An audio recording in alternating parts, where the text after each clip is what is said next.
Сәлем баршаңызға, қалдарыңыз қалай? Бүгінгі күндеріңіз сәтті өтсін, достар. Бүгінгі тақырып қазақ жігіті араб жігітін қол күрестен жеңіп тастады. Араб жігіттері шок болды, сол туралы айтатын болам. Тақиялы жас жігіт темір көтеріп жатқан азаматтардың оп-оңай жеңіп тастады. Бұл жағдайда эксперт KZ хабарлайды.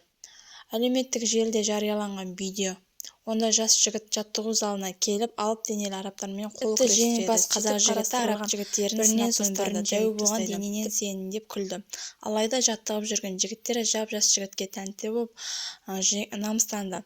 Әйтеуір жеңілгендері мойындамағанын кейіп танытты. Қазақстан қол күресіне өзіне қарсылас шақ келтірмеген әлеуметтік желіде қолданушылар да сүйсінді.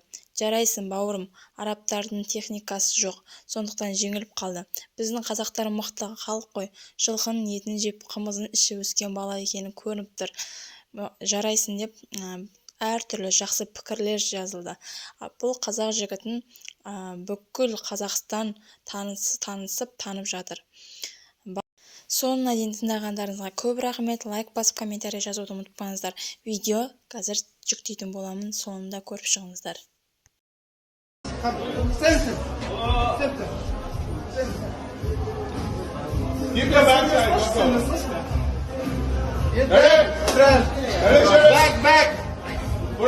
Ayağından soğusay.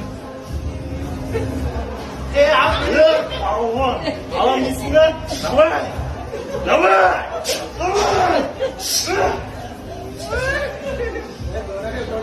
Ya devam dedin ne?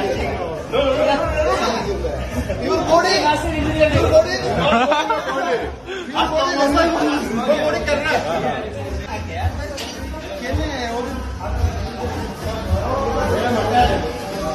You don't move. Shoot it straight. Alan gitsin lan. Davay.